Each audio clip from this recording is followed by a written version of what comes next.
So after months of rumor, innuendo, and teasers, was Glenn Howerton going to be coming back for the 13th season of It's Always Sunny in Philadelphia? Will he not be coming back? We're finally at the season premiere. The gang makes Paddy's great again. And let me tell you, let's just get it right out there from the start. Spoiler big time, Dennis does come back. And I think it's interesting because he does physically come back at the very end of the episode, but he is, well, I guess you could say kind of a physical presence, but an overall presence on the group going in. So let me touch upon some of the main aspects of the episode, and I'll let you know what I think at the end. First, we were introduced to Mindy Kaling's Cindy, and I'm very curious if we get to see her again. I loved her character and the way she, you could tell, easily walked into the gang and became alpha right from the very start. I love the way she presents it in the sense of she's essentially Dennis, just seems a lot smarter and also bigger picture thinking. And I'm going to get into that in a second when I talk about the Dennis group dynamic. But I would love to see more of her character. I thought she did an excellent job.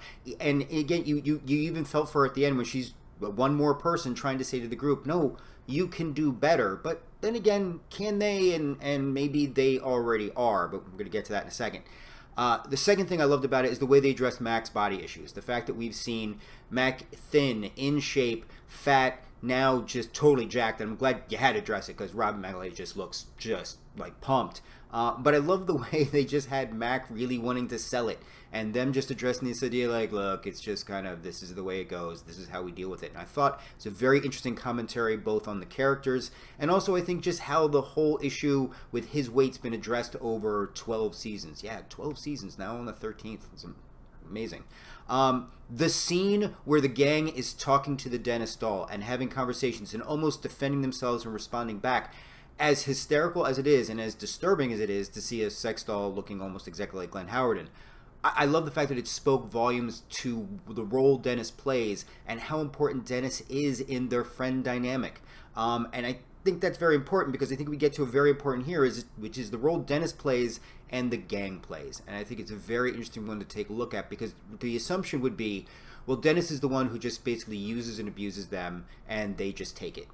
But I think there's more to it than that. I think there are things that they drag on to Dennis as much as Dennis may drag on to them. I think there is a friendship dynamic that has kept Dennis and the rest of the gang from really doing these grandiose plans like going after Murphys or things like that because that's not their deal. The gang isn't about conquest and world domination as much as they may try the craziest plans in the world.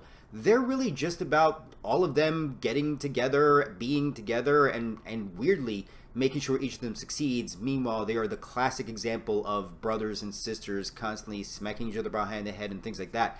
And what I loved about this episode, it didn't change. You know, we're still getting that dynamic. So I think it's very interesting. The other thing I want to touch upon too is we sometimes forget with Always Sunny in Philadelphia, and we see some of this here, but if you look back over the 12 seasons, the show's been a lot more progressive in the topics and storylines that they've come into play. I would dare say that It's Always Sunny was one of the first major shows to have a transgender character play and have a full realized arc, and that's just one of the examples.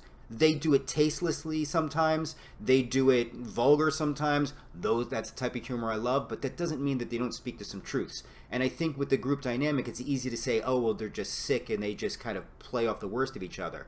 But they're also a functioning family dynamic that a lot of them are lacking outside of them. So unhealthy though it may be, I think it was great to see. And I love just the idea of like, look, this is who we are. At the end of the day, we're not just picking our sickness. We're picking family. In these cases, literally picking family.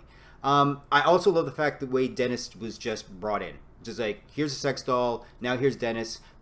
And I hope we don't get a lot of explanation. I know we're probably going to, but I love the fact it was just brought in and it's business as usual, and that nice little touch at the end where all the things they thought Dennis would say turned out they were true. Two major cons I have about the episode. I thought the waitress Charlie thing, I didn't think was necessary, and I usually love the waitress Charlie dynamic. The whole breakup thing and her going back to drinking, having sex with the dentist doll, I don't know. It seemed like it was a forced little secondary storyline to move the waitress Charlie thing head a little bit. Wasn't a big fan of it. The other thing, it's the Charlie Frank playing the horn, the tuba out of the Dennis sex doll's butt. Never thought I'd utter a phrase like that. But I'm also wasn't a fan of that too. That also seemed kind of like this forced shock thing. So again, two little bumps along the road. all in all, a great start to the 13th season. I'm very curious to see where they go from here. If it's just like, okay, hey, great, we're moving on, or if they touch upon any things from last season. But all in all, a really great start. Can't believe it's been 13 seasons, but I'm really looking forward to see where they're going.